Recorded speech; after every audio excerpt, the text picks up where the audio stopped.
What's going on, guys? How you doing? We're on to part 3. Geddy, Lee, Alex, LIFESON, my effing life conversation.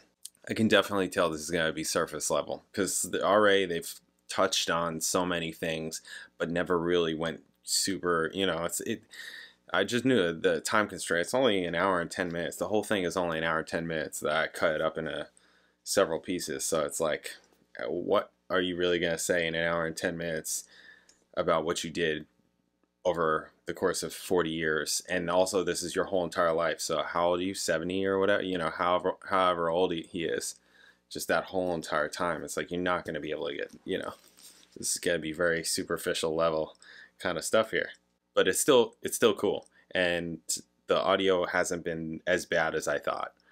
I was hoping that that would be the case. I mean, it does suck because when they laugh a lot, it's hard to get back in. There's definitely things that they say, whether it's to keep the joke going or whatever, that I'm just missing because I just literally can't hear it because I'm just hearing laughing. That's the latter part. But for the most part, when they're talking, you pretty much hear everything. All right, part 3. Let's get to it. Bam. I know what we should talk about. What memories do you have of opening for other bands in the early days? Like, what was your favorite band to open for? Or more specifically, do you remember opening? Do you remember opening for Hawkwind? Oh my God! Who?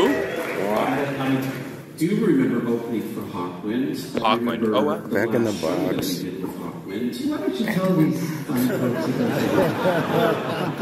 You know, they were kind of a hippie band at the time, and they were, you know, sort of jammy. The material was very much like that, jammy, and they sort of trip out on their stuff. So, you know, I know in the last show we just thought it was appropriate to give them a gift, right?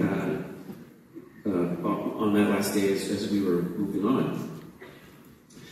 And I enjoyed creating these small aircraft for Zone Airways, like where I'd use 9 papers and maybe. So what was the essence of these little aircraft? What was inside of them? Well, I'm getting to that. Oh, okay. The essence was they were going to get me there. So I would create these little aircraft with, as I said, the 9 papers and, I don't know, 3/4 of an ounce of pine. This was 2 slots. This was a...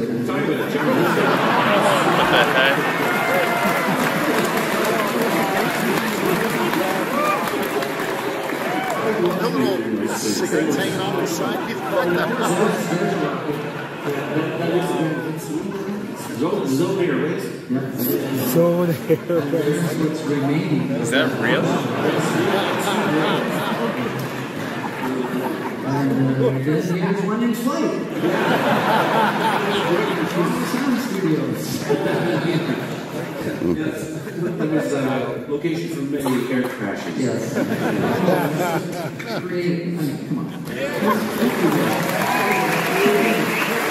This was back in 1974, where it was very, very illegal, and we were playing in Oklahoma City with them, which was even 10 times more illegal and dangerous.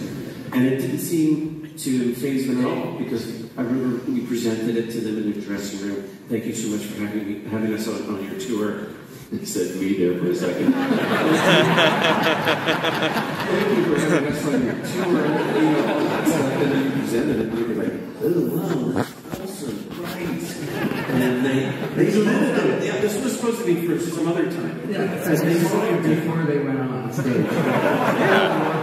I don't understand the edit stage. It's like, I don't remember the guitar player's name, but he was playing. At one point, he put his head back like this. I stopped playing for about 5 minutes.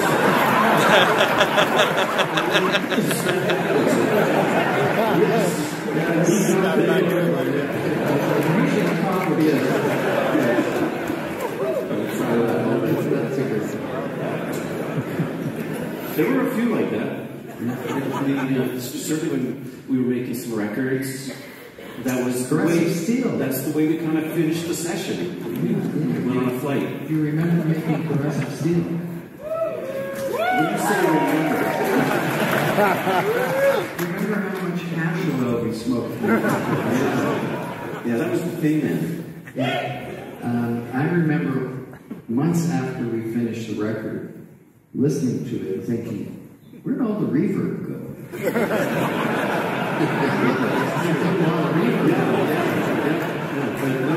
I just wasn't high anymore. No.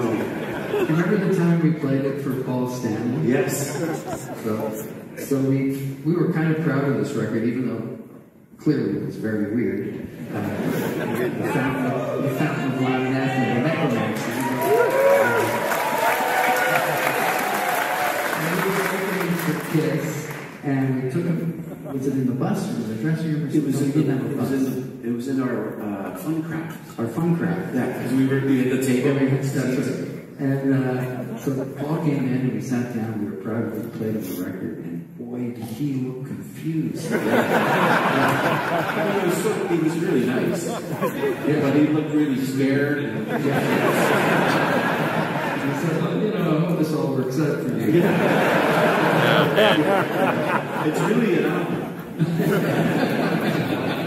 Oh, thanks. Unfortunately, Thin Lizzy, I think, were they on that tour too? No, that was a bit later though, but we still had the Fun Craft. Right. Yeah. Because the Fun Craft was the scene for many interesting. We went through 3 motors and the Fun Craft. And 100,000 miles. So Thin Lizzy made a mistake of challenging us to a drinking contest. You just don't challenge Canadians to a drinking contest.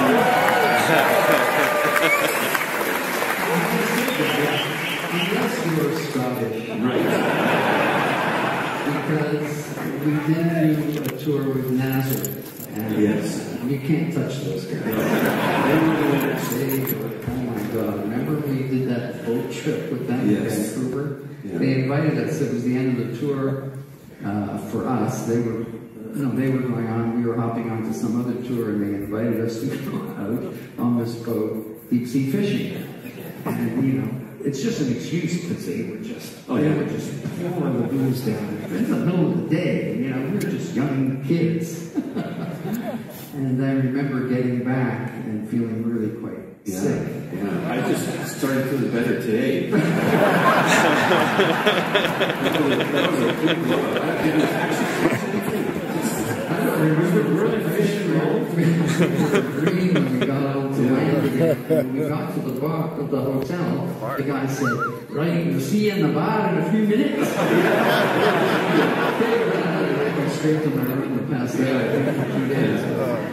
But Brian Robertson was good for a few of those things. So they challenged us in the Fun Craft drinking contest, and it didn't end well. No, it did not. It did not end well. Not only did we win, but in a way we lost because we had to clean the Fun Craft. That took a while.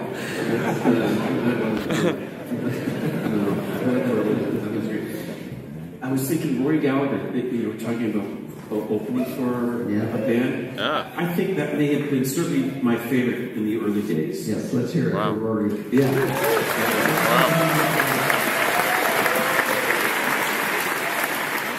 They were such a great band, but they were such beautiful people. They were so sweet. They were so considerate and kind. And I think we learned something from that you have to treat everybody with that same kind of respect and kindness, especially opening acts.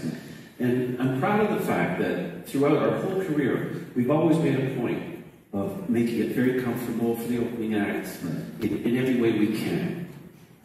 Except maybe for the Runaways. Except for the who? I'm just joking about that. Because that was a story that got completely blown out, I think, more from their camp. I know they said that they peed on our guitars. The who? But in fact, they peed on their own guitars. They were in the wrong dressing room. They failed to, bring that up in their story. But Rory was great. The band was great. We opened a fairly extensive tour with him. And I remember they went home and then they came back. And he brought me a set of Flann O'Brien's books. He said, "This is a great Irish writer, very funny, humorous." I just bought this as a gift. I thought, this is Rory Gallagher. This guy's one of the greatest guitarists on the planet. And I've admired him forever. He brings me books. What's the matter with him? That's so thoughtful. And then years later, we were the headliner, and Rory was opening for us. And it was opening for us. And I just remember we pulled out all the stops to make sure they had everything. But we were pretty lucky. I mean, there were only a few bands that gave us a hard time when we were opening. And, you know, even Kiss, in the earliest days, they were really good to us. Yes. And it was very rare in those days to get even a sound check. And as we learned, opening for Aerosmith for like 2 months, where we didn't get a single sound, but wow. Kiss did everything they could to make sure we got a sound check. Always. So that was, you know, good lesson of professionalism. Yeah. Wow. Yeah. Yeah, that stayed with us. Wow. Yeah, who else treated us first? Let's see. Well, only at first. Only at first. And then later. Yeah. And then years later, again. You know, they were doing their own thing, man. Yeah. Are they doing the book tour? No.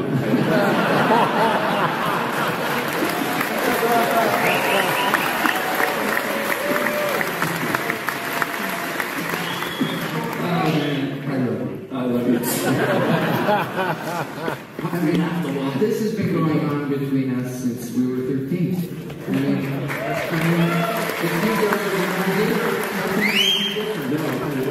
We'd be laughing more, actually. yeah, when we're sitting in the dressing room remembering all kinds of crazy, crazy things just before we came out here. And it's just like that. I'm so happy we have this volume of shared memories, you know. And I was It's pretty happy crazy. to share some of them. Pretty huge. There's so many. I know. Of course. So Of course. Yeah, we really were.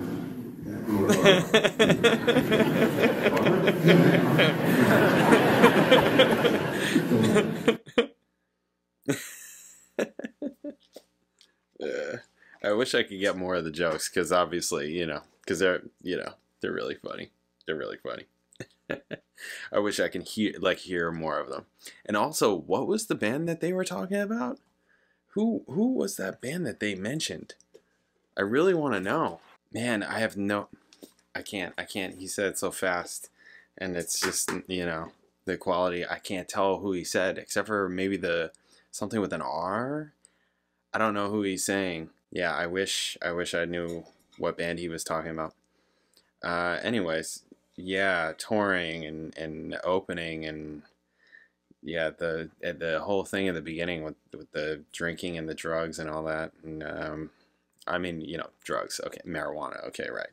Yeah, Hawkwind. It's interesting that they're just like, I mean, I'm pretty sure that they've played high on stage probably at some point in their career, like probably at the beginning, and then they were just like, nah, this is not gonna do this anymore or whatever. A lot of bands and a lot of people and musicians don't do that, or it depends on the gig and things like that, you know, even still today. I mean, you know, that's pretty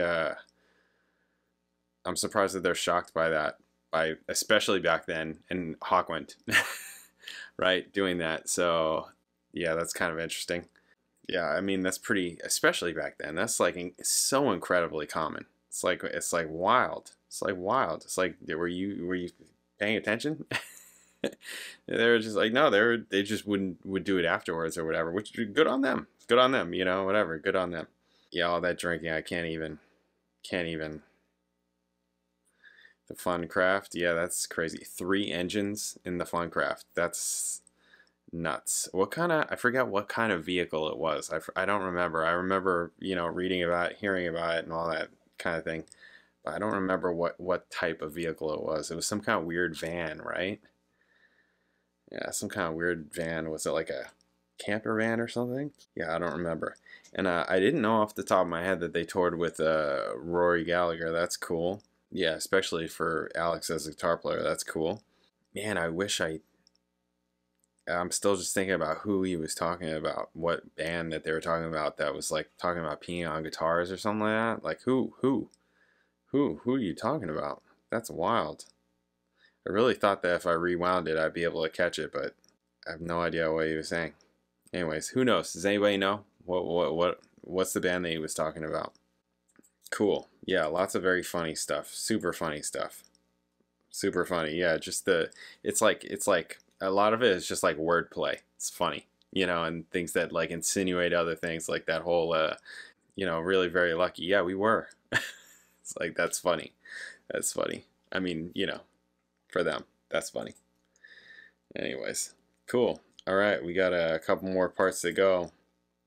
Again, they're really, this is all scratching the surface. This is just like a night with hanging out, chatting. It's like going to live podcast taping or something.